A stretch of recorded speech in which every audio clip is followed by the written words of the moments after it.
Tahukah anda, pencemaran plastik di dunia sekarang berada dalam keadaan yang sangat membimbangkan. Pada tahun 2014, dianggarkan 15 sehingga 51 trilion mikroplastik terapung di lautan. Haiwan laut akan memakan mikroplastik ni kerana ia bersaiz kecil dan plastik pula memiliki bahan kimia toksik dan berbahaya.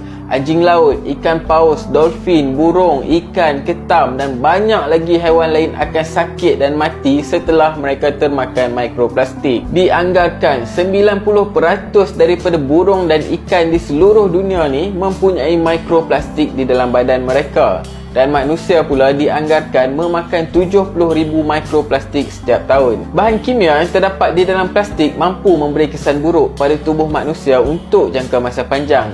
Sehingga kini masalah plastik ni masih lagi belum ada jalan penyelesaian. Adakah anda sanggup makan plastik hari-hari? Kongsikan.